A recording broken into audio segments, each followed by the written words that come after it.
What is the greatest comeback to an insult you've ever heard? A friend in high school on our way to a track meet, he was staring at a car in the parking that was really nice. When this bag saw him, bag, why bothering looking at that when you know you'll never be able to get one, my friend? The same reason you watch porn. The entire bus erupted, and it's still one of the funniest things I've ever heard. So there was two girls fighting, and one of them looks at my sister, who was minding her own business, and says, "You go to hell too." My sister, "Do you want me to say anything to your mom?" My sister started saying go to hell as a moody, often rude, teenager. She is a couple of years older than me. One day she said it to me after she'd been chastised by our dad for something she had done. I usually shrugged off her insults because they were meaningless. This day, however, I retorted, "Why would I go anywhere you are?" I'm still pleased at my 13-year-old brain for that one. I do remember her slamming her bedroom door as her comeback. Many years ago, when we were both 18, a friend of mine was arguing with another person we knew. This person was trying to be a badass and intimidate my buddy. He says my feet are registered. Without missing a beat, my friend replies, "Where?" "Health and sanitation." 40 years later, I still crack up at this when it comes to mind. Someone yelled out in a Walmart, "I'm not ashamed of who I am." Another voice echoed back, "That's your parents' job." Back in middle school, I was at Walmart with a friend of mine looking for pants. Being a tomboy, I liked to wear baggy boys' pants, nor did I wear makeup. Another kid came up to me and snarkily asked PFFT, "What are you, a boy or girl?" And without missing a beat I responded, "Why, do you think him hot?" He just got flustered and walked away mumbling obscenities. This was the 90s, so that gender question actually was insulting to my 14-year-old brain. Not the greatest, but I still hold pride for my quick wit back then. Too bad that's all gone now. I was the one insulted, but not the one with the comeback. I was out with a coworker and her friends, and my buddy and I were leaving a little too early for her sensibilities. She jokingly got up in my face and said, "Smell that? Smells like pussy." A guy playing at the pool table next to us stepped forward and said, "I'm sorry, that must be me. I just ate." It was amazing. Definitely a great comeback, but not to an insult, more to an annoyance. I was a camp counselor for a few years at a summer camp. One day my group took a hike to a large rock where we had lunch. My campers were between 8 and 10 years old. This one kid we'll call Jeff keeps poking another kid we'll call Matt in my group to look at this hole in the rock. It's so cool. It's like 6 inches deep, and the other kid was clearly getting annoyed just trying to eat his lunch. He keeps shoving sticks into the hole and trying to get everybody to look at it. Finally Mate just puts down his sandwich, looks at Jeff, and goes, "I'll be 6 inches deep in your mom later if you don't shut up." I was trying so hard to be stern with this kid for saying something so inappropriate, but I kept cracking up. It was just such a disproportionately ridiculous thing to say coming from a 9-year-old. My grandparents used to bicker. My grandmother generally came out on top, as she was fierier. One time though, she was asking him to do a bunch of stuff, and he muttered, "If you lose some weight, you could do it yourself." She fixed her gaze on him, and glowered. "I'm thinking of getting rid of about 200 pounds of useless fat immediately." He replied, "You're going to cut off your foot." On a construction site one afternoon, different trades were working in the same area. Like silly team sports, the Sparkies always hang with the Sparkies and the Turd Wranglers always hang with the Turd Wranglers, and anytime they're together it turns into a pointless stick measuring contest. Usually not literally. One particularly childish exchange saw 2 men chopping back and forth, "My dick biggest, blah blah blah." Finally one of them spits out this classic, "I've got girth like a can of corn," and the clapback was unforgettable. but you've got length like a can of tuna. Everyone busted up. Mr. Girth tried to hide his embarrassment, but was tied up. No comeback, and a room of men laughing uncontrollably. Good times. Saw a clip of a stand-up comedian the other day, and he says something along the lines of, "The first time I had sex it was terrible. The first time I had sex." And a woman chimes in with, "You mean yesterday?" Crowd laughs for a while, and while the comedian is waiting for them to calm down, you can see the gears turn in his head. Once it gets down to basically a few chuckles, he just says, "Glad you remember," and the crowd just lost their shit. It was amazing. Sorry on this topic. If you want to incite chaos, go on a girl's Instagram and find a group photo of 3 or more. Then comment, "You two look great." Edit, I love how my first gold is advice on how to cause legal chaos. If I knew this was the case, I would have given more tips. Edit number 2. Some people are calling me Eris. Apparently my tips for chaos came straight out of Eris's playbook. Best part is when I bought my second car, I named it after Eris because the car was chaotic, and it was going to have a red-black color scheme. I just think that's funny. Edo Brands, one of the great Zimbabwean amateur part-time cricketer, full-time farmer, cricketing internationals. Needless to say, a somewhat larger man. McGraw was also at the receiving end of this savage burn. He was bowling to the West Indian batsman, Ramnaresh Sarwan, and at the end of the over said, "What does Brian Lara's dig taste like?" To which Sarwan replied, "I don't know. Ask your wife." My favorite sledge ever, James Ormond v Marquardt, Ashes 2001, 5th Test, the Oval. Despite Waugh undoubtedly having a greater mark on cricketing history, Ormond well and truly came out on top of this war. Upon arrival, Waugh said to Ormond, "Look who it is, mate, what are you doing here? There's no way you're good enough to play for England." Ormond replied, "Maybe not, but at least I'm the best player in my family." Note heard, but read easily. The Spartans' reply to Philip II of Macedon. As Philip II of Macedon was conquering Greek city-states left and right, Sparta was left alone. Philip had achieved a crushing victory, and Sparta was relatively weak and without walls. Philip sent a message to the Spartans saying, "If I invade Laconia you will be destroyed, never to rise again." The Spartans replied with one word, "If." One of my co-workers was cold calling customers, trying to get appointments to drum up business. One of them told him to go fuck his hand, and he responded with, "I've got that penciled in for 3. I should be done by 4 if you'd like to come in for an appointment." Then, the guy laughed his ass off, and ended up coming in for the appointment. This happened about 5 years ago now. There was this one annoying kid in my math class in high school, being loud, ignoring the teacher. He was mixed race, only bringing this up because it's related. He's talking rather loudly with a guy next to him. Teacher tells him shut the hell up.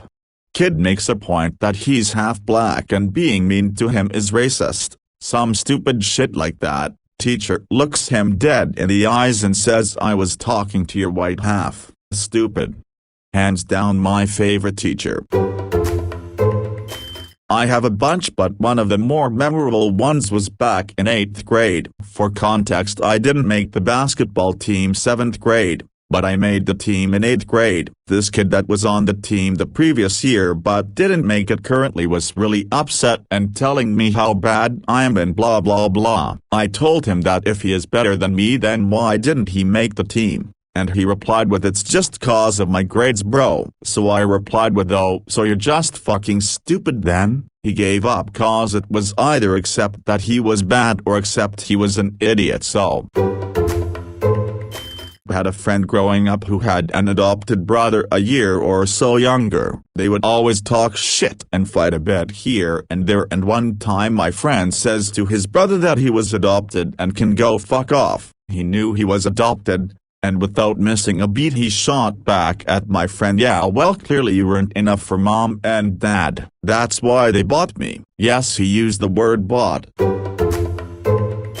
I was 14 or 15 and had a quiet, nerdy friend with really bad acne. My older brother had these 3 friends, all brothers 2, 3, and 4 years older than me and my friend. They were all gangsta, and started their own gang, which I always thought was really funny. Me and my friend walked in the front door. My brother and his friends were all sitting at the TV playing Halo. One of the brothers looked at my friend and said, "Holy shit, Sam. I got 2 words for you, acne e-pads." Sam replied, "Cool, and I got 2 words for you, Johnny." Speech therapy. The guy had a pretty bad stutter. He jumped right up and started trying to fight my friend. As long as I could remember after that he wanted to fight Sam, but we just ignored them. I don't know why this stuck with me for so long. It was such perfect delivery and shutdown of a bully. Edit. Unrelated but another funny story about these 3 brothers. They were walking through my backyard after playing basketball. Mid-afternoon, I hear Johnny screaming, "Oh fuck, run," and the oldest brother, who was about 5 feet 1 inch, comes running up my driveway wearing his oversized jean shorts and Jordan jersey. He was trying to get away from a bat that had bitten him several times in the face and head. He wound up getting 16 or some high number of shots in his stomach because the bat probably had rabies. Odd bunch of guys who tried way too hard to live the G life, but weren't any good at it. I can't remember the best one I've heard, but I can remember the best comeback I ever did. It is also, in fact, the only good comeback I ever did. I was in 7th grade, and we were in the locker room after gym. People were discussing shoe sizes because this one kid had enormous feet. I don't know if I have small feet, but mine were the smallest. They said, "Small feet. You know what that means." I didn't mind too much, but one kid crossed the line. He said, "Don't worry, fella, there's like 10 different ways to make it bigger." So I said, "Have you tried all 10? Not very impressive, but it shut him up. I work at a hotel. A few years ago this guest got into a spat with our security officer over something, but she wasn't getting whatever she wanted, so she told him he was full of S_. Our security officer replied immediately, "No, I'm not. I took care of that this morning, but thank you for your concern for my good health and regularity." At this time I was about to bust up laughing, so I had to excuse myself to the back office, and as I was leaving I heard him continuing on with this lady, deadpan, "But I promise I eat a healthy diet full of fiber. It warms my heart to know you're concerned with me having regular bowel movements, so the next time I'm constipated I know you're thinking of me." It continued on, and all the more he's playing this deadpan and it's making the lady madder and madder, and I'm in the back laughing so hard I'm nearly crying. After that spiel was over though, she didn't give us any more problems the rest of the night. Back in high school, I was in the orchestra. We went on several big national trips each year. One year, a group of upperclassmen were busted for pot in their hotel room. Everyone except one guy was suspended and prohibited to attend future trips. The one guy who wasn't in trouble apparently hid in the shower and played dumb, and they believed him. So a week later the entire orchestra is practicing with the teaching assistant when our conductor enters the practice room, and in front of the entire 114 members of the orchestra, says, "Jason, all your friends wanted you out. They're mad." "I'm mad. You played me like a fiddle." "That's what I play," Jason replied, raising his violin. Back in the day, being openly gay could be downright dangerous, but George didn't really gaff. Someone called him a queen and he responded, "I'll have you know, my mother is still alive, which makes me a princess." Once worked a Karen who was actually named Karen. In addition to being a BTCH on wheels, she was also next level morbidly obese. One day, I was on the phone with one of our clients who, in the course of the conversation, complained about her to me. I took the complaint to our team lead. She said, "Yeah, I get a lot of complaints about her, but she says the clients don't like her because she's heavy." Before I could stop myself, I shot back with, "But Joe, if I were blind I'd still think she's a B." TCH. In middle school a boy asked when I was going to grow some boobs, so I asked him when he was donating his. I'm still really proud of that one. Edit. I didn't expect this to blow up, but I remember this clearly. He was walking out of English, I was walking in. We met at the doorway and were chest to chest, and he looks me in the eye and says, "Grow some tits." Without missing a beat I replied, "Dead face, donate yours," then proceed to proudly walk to my desk with a big smile. Also I did eventually grow some boobs. They are small but they are nice. Now I came here to say Hari Kondo Balu I thought had the best one. He has a joke about being mistaken for cool male, about when a guy is pressuring him about where is he from, like saying okay but where are you really from, and Hari is like, "I'll bust a nut in your eye and show you where the fuck I come from," and I lost it. An older guy I used to work with was overweight, like, he had big old belly that hung out past his belt. This skinny punk always made fun of him, even touched his belly and would say comments like, "When are you expecting?" etc. Finally he had enough one day. The skinny guy said, "Damn, your belly is so big." The old guy replied, "It's because your wife likes sucking dick in the shade." It was an exchange between two co-workers a few years back, basically a slut-shaming gone wrong. Person A had only ever slept with one person, their previous boyfriend that they were still obsessed with. Person B was the opposite and would bang a different person every week. Person A, "I can't believe how many people you've slept with. I don't understand how people can have sex with someone they aren't in love with." Person B, "Well, your ex-boyfriend seemed to manage it okay." Person A, silence as he dies inside. Edit. Yes guys, he had an ex-boyfriend. Person A was a gay man. It's not a typo, it's 2020.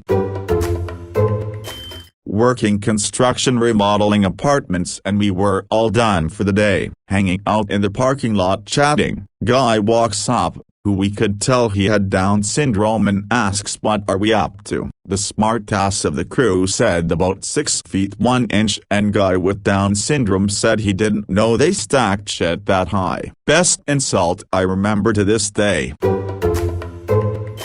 In high school, we congregated in our cliques around the benches. One friend is cracking his knuckles and did this fairly often. Another friend saw this and remarked, "You pop your hands a lot. You must jerk off a lot." The friend that popped his hands immediately looks at him and calmly says, "You pop your jaw a lot. You must suck dick a lot." Weirdly enough no one laughed. We just all shrugged and took it as a logical explanation. It's been over 20 years and I still think about the logic. Edit. Wow, look at those numbers. Thanks internet fam. As for the informative comments about changing cliques to cliques for the sake of the story, I think I'll leave it as is.